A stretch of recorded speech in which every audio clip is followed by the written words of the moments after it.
Hare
घेऊनी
Hari Hari घेऊन या चक्र गदा हाची धंदा करीतो भक्ता राखे पायापाशी दुर्जनासी संहारे अव्यक्त ते आकारले रूपा आले गुणवंत भक्ता राखे पायापाशी दुर्जनासी संहारे तुका म्हणे पुरवी इच्छा जया तैसा विठ्ठल अव्यक्त भक्ता राखे पायापाशी दुर्जनासी संहारी विठ्ठल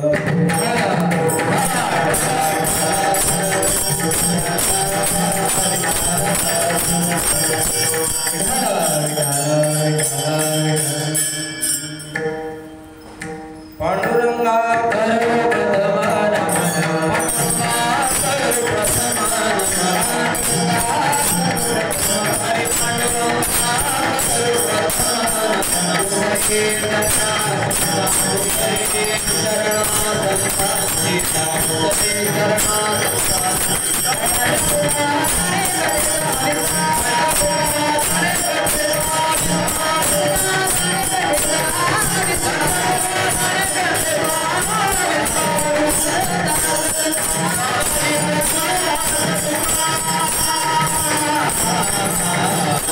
पांडुरंगा करू प्रथम नमन दुसरे चरणा संतांचिया त्यांच्या कृपादाने कथेचा विस्तार बाबाजी सद्गुरु दास तुका आत्मरूप गणेशु स्मरण सकल विद्यांचे अधिकरण तेची बंधू श्री चरण श्री गुरूंचे ते नमस्कारोनी आता काय माझी वाणी मानेल संतांसी रंजवू चित्तासी आपुलिया माझी वाणी तुझे वर्णी गुणनाम ऐसे दे प्रेम काही कळा वचन ऐका कमलापती मजरंकाची विनंती कर जोडितो कथे काळी आपण असावे जवळी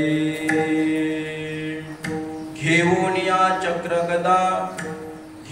या चक्र गदा हाची धंदा करीतो भक्ता राखे पायापाशी दुर्जनासी संहारी षड्गुण ऐश्वर्य संपन्न भगवान श्री पंढरीश पांडुरंग परमात्मा मुक्त कैवल्य तेजोनिधी ज्ञानी यांचे राजे यांची माऊली साधकांचे मायबाप कैवल्य साम्राज्य चक्रवर्ती भगवान श्री ज्ञानोबराय प्रतिष्ठान निवासी श्री संत शांती ब्रह्मनाथ महाराज जगद्गुरु जगद्वंदनीय विश्वभूषण विश्वोद्धारक श्री तुकोबराय आदी करून सकल संतांच्या चरणी साष्टांग दंडवत स्वानंद सुखनिवासी सद्गुरुजोग महाराज वारकरी शिक्षण संस्था सकल गुरुवर्यांच्या चरणी साष्टांग दंडवत आपल्या बोधेगावचं ग्रामदैवत कुलदैवत इष्टदैवत भगवान श्री बोधेश्वरांच्या चरणी साष्टांग दंडवत तुम्हा ज्येष्ठ श्रेष्ठ श्रोतृमाते पित्यांच्या चरणी साष्टांग दंडवत करून सेवेला प्रारंभ विठ्ठल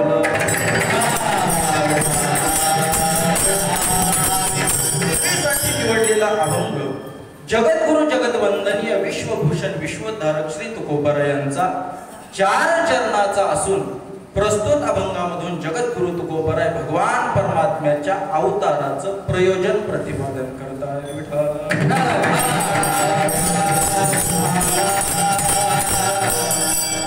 मर्यादा पुरुषोत्तम भगवान श्री प्रभू रामचंद्राच्या जन्माचा उत्सव चालू आहे. भगवान श्री बोधेश्वराच्या कृपा आशीर्वादाने आणि भगवान बोधेश्वराच्या संकल्पाने हा चालत असलेला अखंड हरिनाम सप्ताह अतिशय उत्साहामध्ये चालू असलेला हा उत्सव. मला वाटतं या बोधेगावचा सर्वात मोठा उत्सव म्हणजे रामनवमीचा उत्सव आहे. या बोधेगावचे जे नागरिक आहेत ते कुठेही असतील, परगावी राहायला असतील तरी रामनवमीच्या वेळेस सर्व बोधेगावकर नागरिक या ठिकाणी बोधेगावमध्ये येतात. मग ते तालुक्याच्या ठिकाणी असतील, जिल्ह्याच्या ठिकाणी असतील किंवा पुणे मुंबई सारख्या शहरामध्ये असतील, त्या ठिकाणाहून या उत्सवासाठी या ठिकाणी नागरिक येत असतात. एवढंच नाही की काही काही परदेशातही असतील, परदेशातून देखील या उत्सवासाठी या ठिकाणी येतात. हा सर्वात मोठा उत्सव आहे. खऱ्या अर्थाने हे बोधेगावकरांची यात्रा आहे. यात्रा या गावच्या ज्या लेकी आहेत, लेकी एक वेळेस दिवाळीच्या सणाला येणार नाही, मात्र रामनवमीच्या या उत्सवाला आल्याशिवाय राहणार नाही. हे या उत्सवाचं पहिलं वैशिष्ट्य आहे. विठ्ठल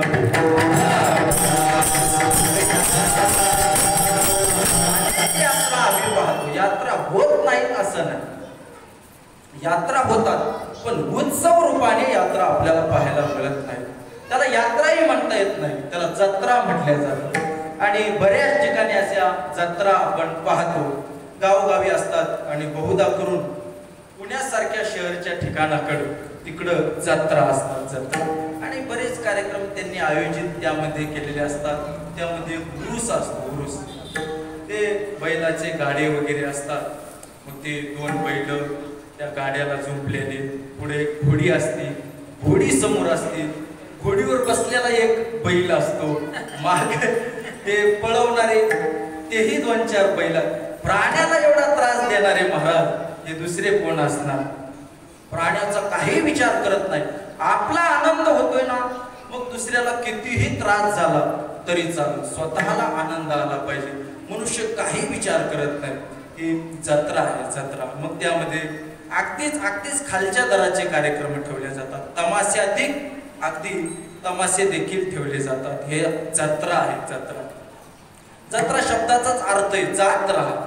पुढं जात्रा, अधोगतीला जात्रा, जात्रा नरकात जाते म्हणून जात्रा. आणि एकटं जायचं नाही, जात असताना सर्वांना गोळा करून, सर्वांना एकत्र आणून, पट्टी करून, पैसे देऊन दोष घ्यायचे. जगद्गुरु तुकोबराय सांगतात, नटाचे ते वेश पाहून मूल देऊन या साठवावे दोष. पैसे द्यायचे आणि दोष विकत घ्यायचे, नटाचे वेश पाहू नये म्हणून त्या जत्रा आहेत. मात्र या ठिकाणी जत्रा नाही, या ठिकाणी यात्रा आहे. भगवान प्रभू रामचंद्रांचा हा उत्सव आहे.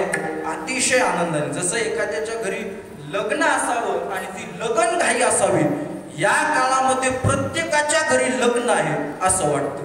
सगळ्याच्या घरी ही लगन घाई असते. लहान मुलं सकाळी झोपेतून उठवा, लवकर उठा, लवकर उठा, आंघोळ्या करा, त्यांना गन पावडर करा आणि त्यांना नवीन कपडे धारण करा. सर्व लोक नवीन कपडे धारण करतात. का तर हा उत्सव आहे. या उत्सवामध्ये आनंदाने सर्व सहभागी होतात आणि मला वाटतंय प्रतिवर्षी हा उत्सव आनंदाने होतो. परंतु या वर्षाच्या उत्सवाचं आगळं आणि वेगळं वैशिष्ट्य आहे. विठ्ठल विठ्ठल.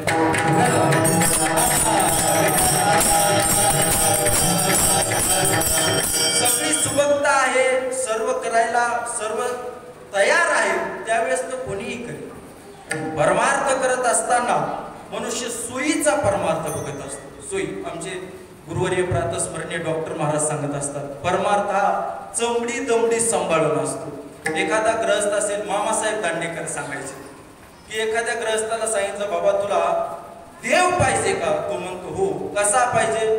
तो म्हणतो रविवारच्या सुट्टीच्या दिवशी मी निवांत असताना मस्त नाश्ता वगैरे करत असताना जर तो भेटला तर तो मला चालेल.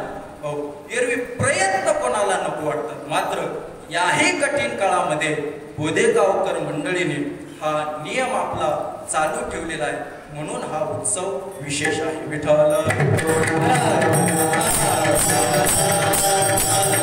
आणि या उत्सवामध्ये आमचे गुरुबंधू मंडळी या ठिकाणी आलेले आहेत आणि बऱ्याच दिवसापासून महाराजांच्या प्रेमाने या ठिकाणी ते थांबलेले आहेत. खरं पाहिलं तर गुरुवर्य प्रातस्मरणीय कुरेकर बाबा एक वाक्य सांगतात. बाबा सांगतात, वा ही अशी मंडळी किती लाख रुपये दिले म्हणजे ही अशी मंडळी आपल्याला मिळत असते. ही मंडळी मिळाली म्हणजे पैसे देऊन मिळालेली नाही. पैसे देऊन माणसं मिळत नाही, पैसे देऊन मिळत नाही. आणि बऱ्याच वेळेस असं वाटत असेल की या उत्सवासाठी ही मंडळी आलेली आहे, बोधेगावकरांसाठी आलेली. आल्याच्या नंतर उत्सव केला ठीक आहे, पण आम्हाला ना तुमचं बोधेगाव माहीत आहे आणि ना तुमचा उत्सव माहीत आहे. आम्ही जे या ठिकाणी आलेलो आहोत ते महाराजांच्या प्रेमाने आलेलो आहोत. आम्हाला दुसरं काही माहीत नाही. विठ्ठल.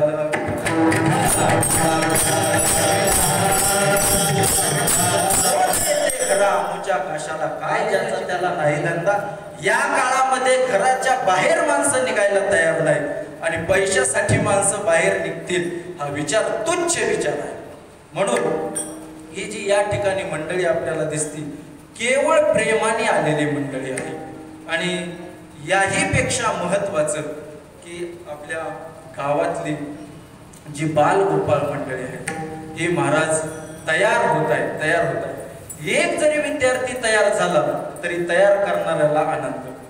पैशाने कदाचित तुम्हाला माणसं मिळतील पण माणसं घडवता येत नाही. माणसं घडवण्यासाठी पैसा लागत नाही, माणसं घडवण्यासाठी अंतकरण लागतं. विठ्ठल.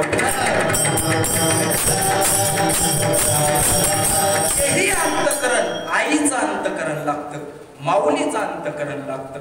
आणि हे विद्यार्थी महाराज घडतात. एवढी लहान लहान विद्यार्थी प्रत्येक कार्यक्रमाला हे विद्यार्थी हजर असतात. प्रत्येक कार्यक्रमाला सकाळी पारायणापासून रात्री कीर्तन संपेपर्यंत हे विद्यार्थी हजर आहेत. हे खऱ्या अर्थाने आपल्या बोधे गावाचं वैभव आहे. विठ्ठल.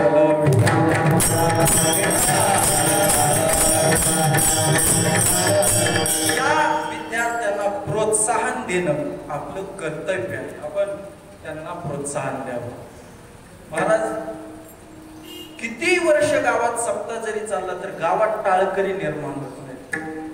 आता आमचे परमेश्वर महाराज आहेत, सुंदर चाल म्हणतात. 8 दिवस त्यांनी साथ केलेले. त्यांना मनोज महाराजांनी तयार केलं. जर मनोज महाराजांनी तयार केलं नसतं तर आपल्या गावातला टाळकरी आपल्याला पाहायला मिळाला नसता. कोणीतरी त्याग करावा लागतो. आज उद्या ही मंडळी आपल्याला पाहायला मिळतात याचा अर्थ कोणाला तरी त्याग करावा लागेल आणि याचा स्वाभिमान आपल्या सर्वांना वाटला पाहिजे. विठ्ठल.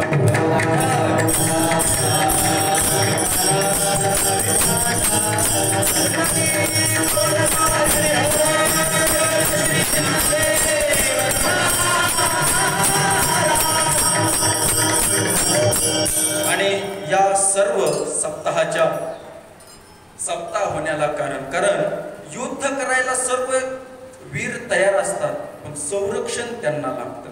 कौरव पांडवांचं युद्ध झालं महाराज, युद्ध झालंय परंतु ते संपूर्ण युद्ध झालं आणि युद्ध झाल्याच्या नंतर प्रत्येकाला वाटलं मी युद्ध केलं.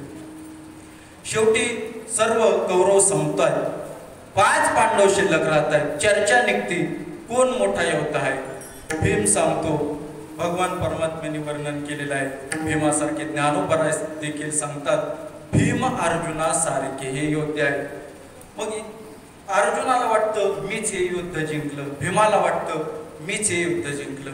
भगवान परमात्म्याच्या कानावर जातं. भगवान परमात्मा सांगतात ठीक आहे तुम्ही युद्ध केलं पण या युद्धाचा द्रष्टा कोणीतरी पाहिजे.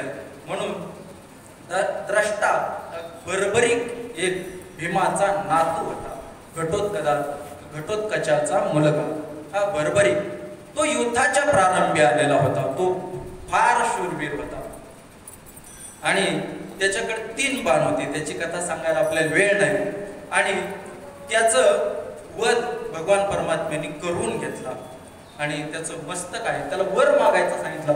त्याने सांगितलं मला काही नको, फक्त मला युद्ध पाहण्याची इच्छा आहे. एका टेकडीवर ते मस्तक ठेवलेलं आहे आणि 18 दिवस त्या बर्बरिकाने युद्ध पाहिलेलं आहे. भगवान श्रीकृष्ण सांगतात की युद्ध पाहणारा हा आहे, याला आपण विचारू, कारण हा निर्णय देणारा अंपायर आहे. म्हणजे क्रिकेट वगैरे काही असेल तर त्या ठिकाणी अंपायर लागतो, तो आहे. त्या ठिकाणी सर्वजण गेले आणि गेल्याच्या नंतर त्याला विचारलं युद्ध, या युद्धामध्ये सर्वात मोठा योद्धा कोण आहे? त्यावेळेस तो बर्बरिक सांगतो की या संपूर्ण युद्धामध्ये मला एकच योद्धा दिसत होता. अर्जुनाला वाटलं आपलंच नाव सांगतो काय, भीमाला वाटलं आपलंच नाव सांगतो काय. आणि त्यावेळेस मग त्याला विचारलं जातं, तो सांगतो एवढं मोठं महाभारताचं युद्ध झालं, या युद्धामध्ये एकच योद्धा होता, तो म्हणजे भगवान श्रीकृष्ण. सर्व पांडवाचं संरक्षण जे केलेलं आहे ते भगवान श्रीकृष्णाने केलेलं आहे. भगवान श्रीकृष्णाचं सुदर्शन चक्र पूर्ण युद्धाच्या भोवती सारखं घिरट्या घालीत होतं, हे बर्बरिकाला दिसत होतं. तसंही आपला हा सप्ताह चाललेला आहे, आपण युद्ध करतोय, आपण कीर्तन करतोय, भजन करतोय, मात्र आदरणीय मामांचं हे सुदर्शन चक्र या ठिकाणी फिरत आहे. म्हणून कुठलंही अरिष्ट या सप्त्यावर येत नाही. आणि आलं तरी सुदर्शन चक्र लगेच मिस कॉल, एक कॉल गेला की लगेच तिकडच सर्व हे होत आहे. म्हणजे अरिष्ट टळून जात आहे. हे मामांचं सुदर्शन चक्र आहे. मामांच्या या प्रयत्नामुळं हा कार्यक्रम शेवटापर्यंत गेला, नाहीतर हे शक्य नव्हतं. आपण सर्वांनीच केलेलं आहे आणि सर्वच ग्रामस्थाचा यामध्ये सहभाग आणि सहयोग आहे. विठ्ठल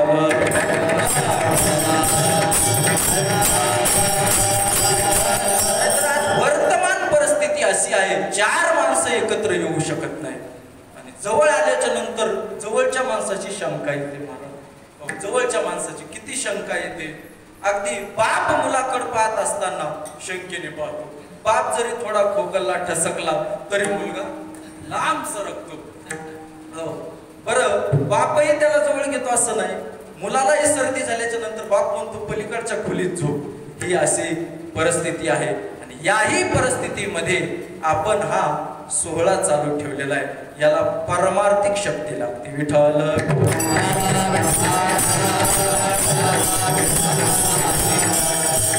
आणि या सर्व कार्यक्रमामध्ये अगदी दुग्ध शर्करा म्हणून आमचे आदरणीय भागवत महाराज, स्वर मर्मज्ञ महाराज, एवढं छान सुंदर गातात महाराज आणि एकदम कलाकार असून वारकरी सर्व त्यांची राहण्याची पद्धती आहे, वागण्याची पद्धती आहे. अर्थात मोठ्या मोठ्या थोर महात्म्यांचं सानिध्य त्यांना प्राप्त झालेलं आहे. खऱ्या अर्थाने आपल्या गावाचं भाग्य आहे हा सप्ताह महाराजांनी. कारण बाहेर जे तरुण मंडळ येत होते ते आमच्या कीर्तनासाठी येणारे आतमध्ये बसत होते, परंतु पहिल्या 2 दिवस बाहेर कोणी नव्हतं महाराज. तुम्ही आल्याच्या नंतर बाहेर तरुण मंडळ केवळ गायन ऐकण्यासाठी येऊ लागलं. महाराज या ठिकाणी आलेले आहेत. सर्व आनंदाने हा सोहळा चालू आहे. विठ्ठल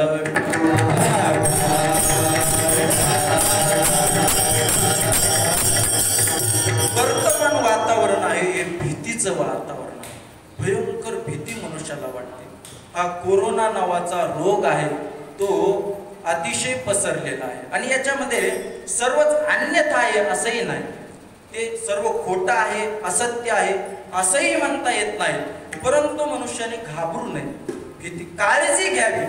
हो, काळजी घ्यावी, मात्र भिण्याचं काही कारण नाही. उपचार करावे, स्वतःची काळजी घ्यावी, नियम पाळावेत. हे करत असताना, कारण भिल्याच्या नंतर तुकोबराय सांगतात केवळ नुसतं भिलं तर नसताची दावणी भेव केला जीव हिमफुटी. स्वतः केवळ भीतीने मनुष्य हिमफुटी होत असतो, म्हणून भिण्याचं कारण नाही.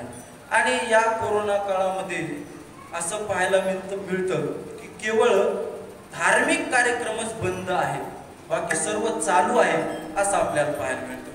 मंदिरं बंद आहेत आणि मद्यालय चालू आहे. आणि ते पहिल्या लॉकडाऊन पासून चालू होते. पहिलं जे झालं मागच्या वर्षी 21 दिवसाचं, तेवढंच कसं तरी त्यांनी स्वतःची निष्ठा सोडली होती 21 दिवस. पण महाराज त्यांनी आपली निष्ठा सोडलेली नाही. त्यांनी पुन्हा आंदोलन केलं, पुन्हा मागणी केली आणि पुन्हा मद्यालय चालू केली. ते आज तागायत अजूनही बंद नाही. मात्र मंदिराला अजूनही परवानगी नाही. तरी आपण हा कार्यक्रम करत आहोत, हे आपलं विशेष आहे. आणि केवळ जर मंदिरच बंद असतील, केवळ कार्यक्रमच बंद असतील, तर हा कोरोना नावाचा राक्षस आहे असं म्हणायला काही हरकत नाही. कारण मानवाचा हा संहार करतोय. किती संहार चालू आहे महाराज. माणसाला खाणारा हा राक्षस आहे, कोरोना नावाचा राक्षस आहे. बाकी सर्व चालू आहे आणि केवळ भजन, पूजन, कीर्तन, नामस्मरण, दिंड्या, वाऱ्या हेच बंद आहे. असाच जर कोरोना नावाचा राक्षस असेल तर तो केवळ 2020 मध्ये या ठिकाणी आलेला नाही. हा राक्षस कृतयुगापासून आहे. कृतयुगापासून नाव बदलून आलेला आहे. फक्त प्रत्येक युगामध्ये तो नाव बदलत असतो. कृतयुगामध्ये हा कोरोना नावाचा राक्षस होता. त्याने पणच केलता, नाव घेऊन येते देवाचे हे ब्रीद हिरण्यकश्यपूचे. हा हिरण्यकश्यपू सारखा राक्षस आहे. त्याने देवालय मंदिर सर्व बंद केले. त्याच्यानंतर त्रेतायुगामध्ये रावण निर्माण झाला, त्याने सर्व बंद केलेलं आहे. परत द्वापार युगामध्ये कंसाचं राज्य आहे, कंसाने तेच केलेलं आहे. कीर्तन सोडून महाराज लोक पळू लागलेले, यज्ञ बंद केलेले.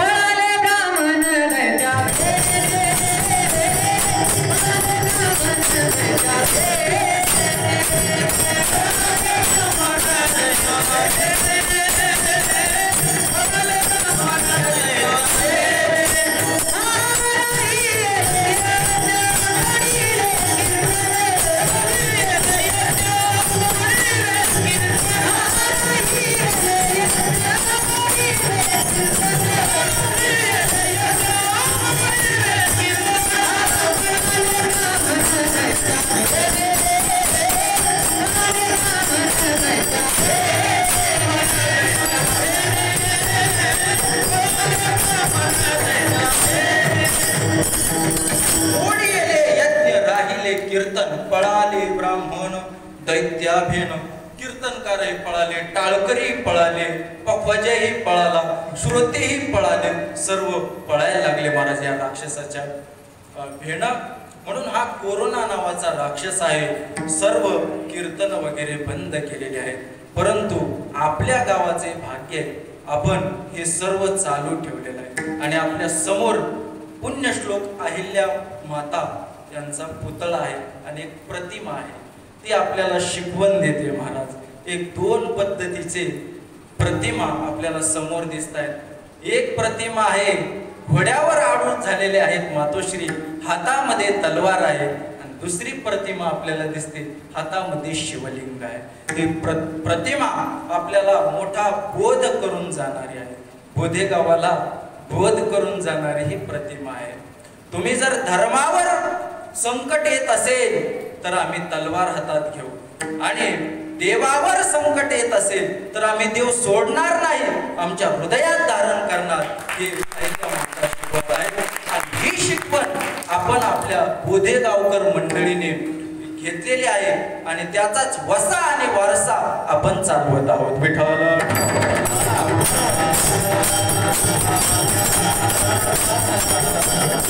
आपल्याला पुण्यश्लोक अहिल्या मातेचं चरित्र माहित आहे. अहिल्या माता लहान असताना एक वेळेस पेशव्यांचा घोडा हा सुटलेला आहे.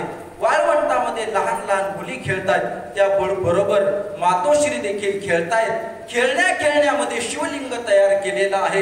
अनेक मुली एकत्र खेळत आहेत. पेशव्यांचा घोडा सुटलेला आहे आणि तो घोडा बेभान झालेला आहे. सर्व लोक इकडं तिकडं पळत आहेत, स्वतःचा जीव वाचवित आहेत. आणि अशाही परिस्थितीमध्ये या लहानशा मुलीने 7-8 वर्षाच्या मुलीने इकडे तिकडे स्वतःच्या जीवाची पर्वा केली नाही. त्या शिवलिंगावर अशा त्या बसलेल्या आहेत. माझ्या देहाचं काहीही होईल, मात्र देवावर मी काही आणू देणार नाही. नामदेवराय हेच सांगतात, माझ्या देहाचा मी विचार करणार नाही, मात्र देवावर माझी पूर्ण निष्ठा आहे.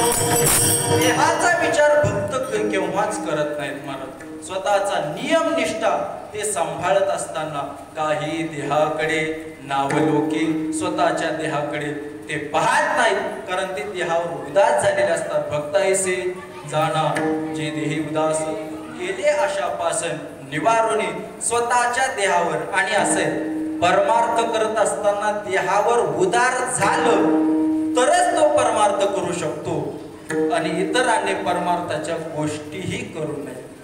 तुका म्हणे व्हावे देहासी उदार, देहावर उदार व्हावं, त्यानेच परमार्थाच्या गोष्टी कराव्या. परमार्थ सोपा सोपा सोपा सोपा म्हणून सांगितलेला आहे, पण आपण जितका समजतो तितकाही तो सोपा नाही. अन्य साधना म्हणून तो सोपा आहे, ठीक आहे, परंतु तो बाजारावर जाऊन काही वस्तू घेऊन येणं इतका सोपा नाही. आता ती वस्तूही आणणं सोपं राहिलं नाही, तेही त्या ठिकाणी गेल्याच्या नंतर इकडे तिकडे पाहावं लागतंय, कोणी येतंय का काय, पोलीस येत आहेत काय, मारतायत की काय, हेही सोपं राहिलं नाही. परंतु जगद्गुरु तुकोबराय सांगतात परमार्थ हा कसा आहे की शुळावर बसून पोळी खावी तो कठीण, शुळावरील पोळी भक्ती कठीण, शुळावरील पोळी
किती कठीण आहे.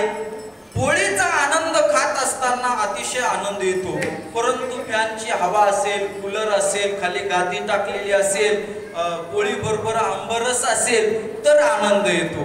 मात्र जर वरून तुपाची मुबलक तुपाची धार असेल तर ती पोळी खायला आनंद आहे. ती जर शुळावर बसून खायची असेल तर त्या पोळीचा आनंद नाही. ऐसी हरी भक्ती शुळावरील पोळी, विवळे तोवरी विनाशूर, विवळे तोवरी विनाशूर. ऐसी हरी भक्ती शुळावरील पोळी, विवळे तोवरी विनाशूर, विवळे तोवरी विनाशूर. ऐसी हरी भक्ती शुळावरील पोळी, त्याप्रमाणे भगवान परमात्म्याची भक्ती आहे.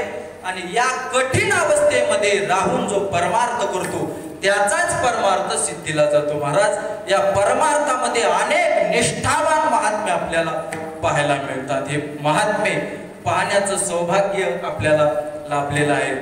प्रातस्मरणीय, वंदनीय, पूजनीय बोधे बाबासारखे महात्मे आपण पाहिलेले आहेत. महाराज, यांची निष्ठा, यांच्याकडे निष्ठा नाही, निष्ठाच यांच्या रूपाने अवतीर्ण झालेली आहे. पंढरपुरामध्ये चातुर्मासामध्ये महाराज बाबांची प्रत्येक क्रिया ही निष्ठाला पुष्टी करणारी आहे. आपली निष्ठा म्हणजे निष्ठा नाही, आपली निष्ठा निष्ठी असते. हो, म्हणून या महात्म्यांची निष्ठा आहे. सकाळी गंगेचं स्नान करावं, चंद्रभागेचं स्नान 3 वाजता बाबा करायचे. आमचे भागवत महाराज बाबाकडे राहण्याचा योग आलेला आहे. आम्हालाही थोडा बहुत बाबांच्या संगतीचा योग आलेला आहे. बाबांची निष्ठा आम्ही जवळून पाहिलेली आहे.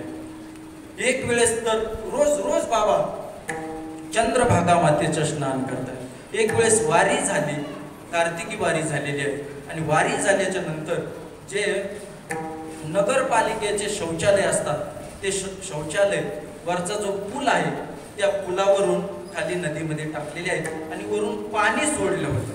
पण पाणी येण्यासाठी वेळ होता. ती तशीच घाण वाहत वाहत कुंडलिकरायापर्यंत आली. हे प्रातस्मरणीय, वंदनीय, पूजनीय शेखर महाराजांनी हा प्रसंग सांगितलेला आहे. आणि त्यावेळेस सर्व लोक चंद्रभागेला स्नानाला जायचं बंद झाले. 2-3 दिवस घाण आलेली आहे, स्नान करायचं नाही. परंतु गुरुवर्य बाबांचा नियम आहे की चंद्रभागेचं स्नान करायचं. बाबा चंद्रभागेच्या स्नानाला निघाले. बऱ्याच साधकांनी विनंती केली, बाबा ऐकायला तयार नाही. शेवटी चंद्रशेखर महाराज, चैतन्य महाराज हे स्वतः बाबांकडे आले आणि बाबांना विनंती केली की 2 दिवस तुम्ही स्नानाला जाऊ नका. पाणी त्या ठिकाणी घाण आलेली आहे. पाठीमागून पाणी सोडलेलं आहे, ते आल्याच्या नंतर घाण निघून जाईल, नंतर स्नान करा. त्यावेळेस बाबा सांगतात की या ठिकाणी घाण जरी असेल तरी ती चंद्रभागेची आहे, ती तेवढीच पवित्र आहे. ओहळे हेचे करावे जे गंगेचे अंग ठाकावे, तो गंगे एवढाच पवित्र होतो की जिवंत निष्ठा गुरुवर्य मंडळीच्या ठिकाणी आहे. आणि एवढं समर्पण केल्याशिवाय भगवान परमात्मा भेटत नाही.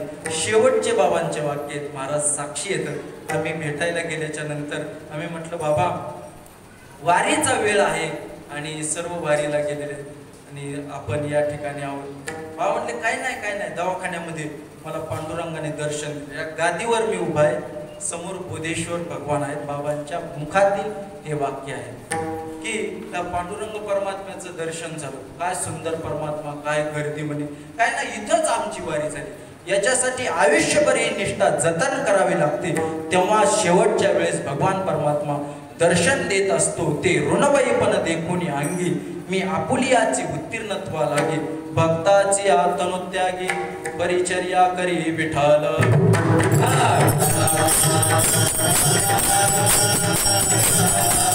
निष्ठा आपण पाहिलेले.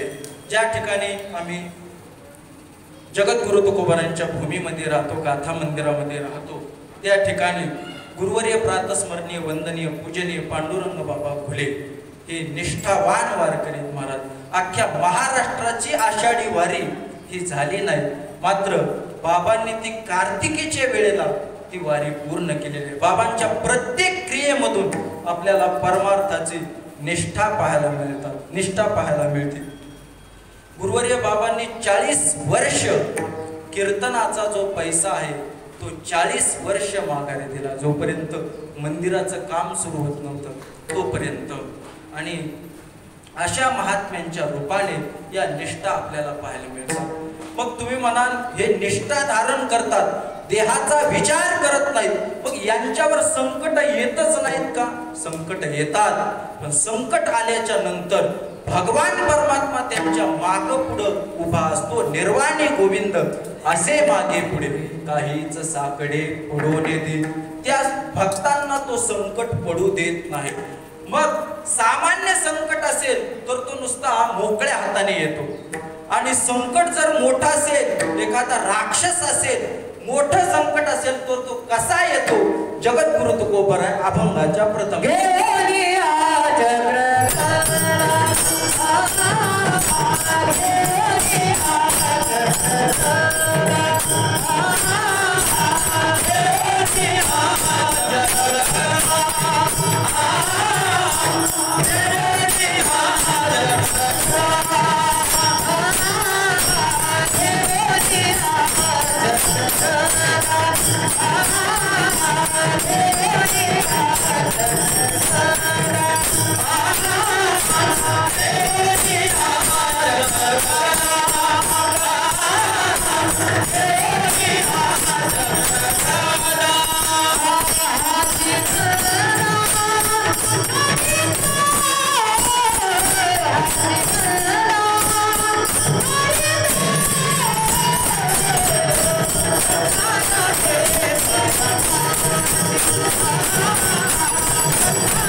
परमात्मा भक्ताचं संरक्षण करतो.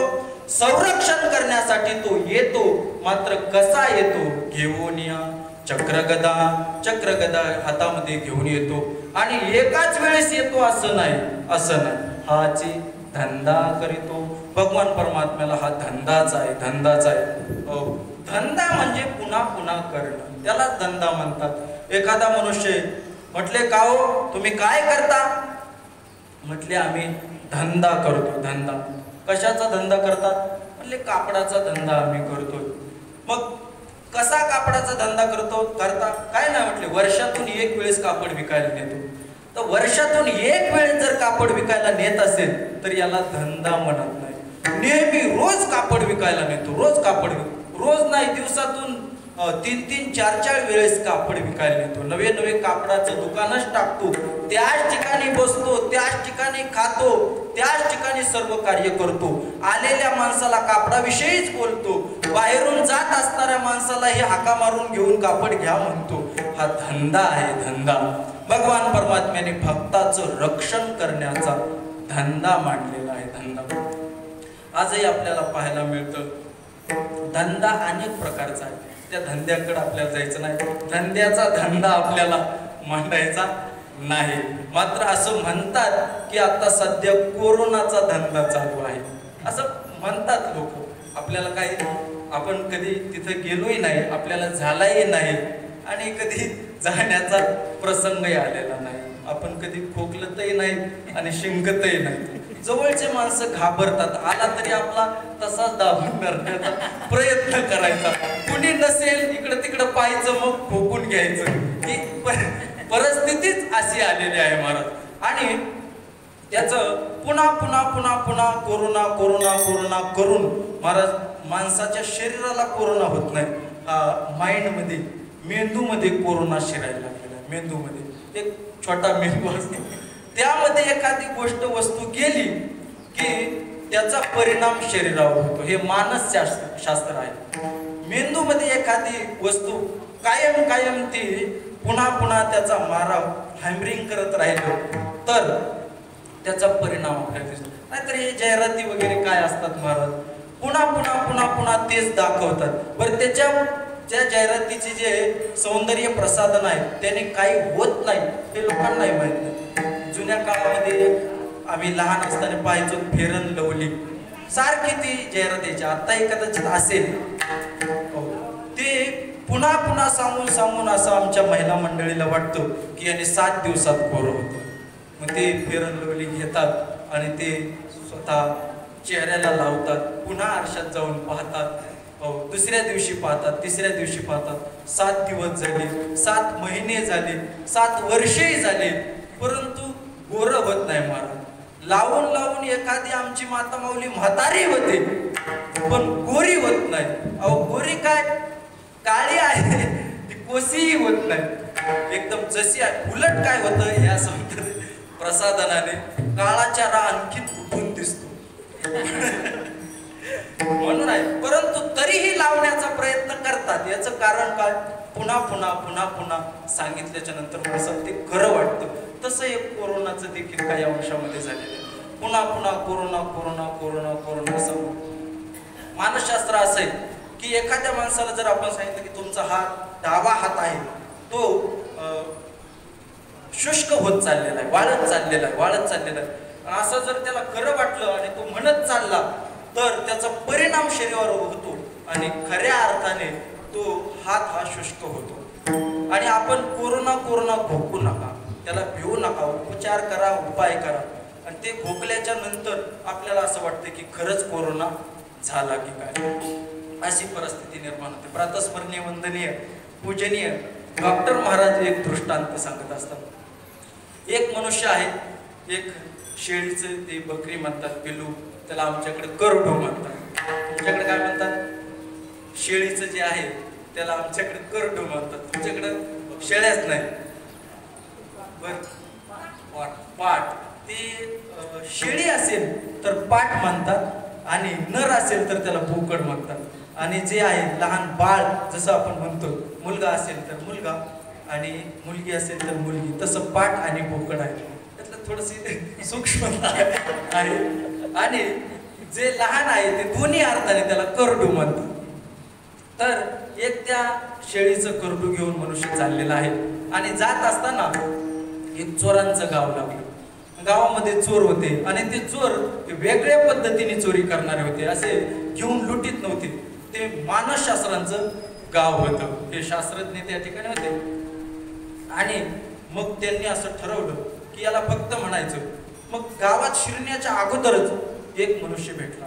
त्याने आपलं ते शेळीचं पाठ जे आहे करडू ते खांद्यावर घेतलेलं आहे आणि चालत असताना एक मनुष्य म्हटला, का हो हे कुत्र कशाला चाललंय तुम्ही?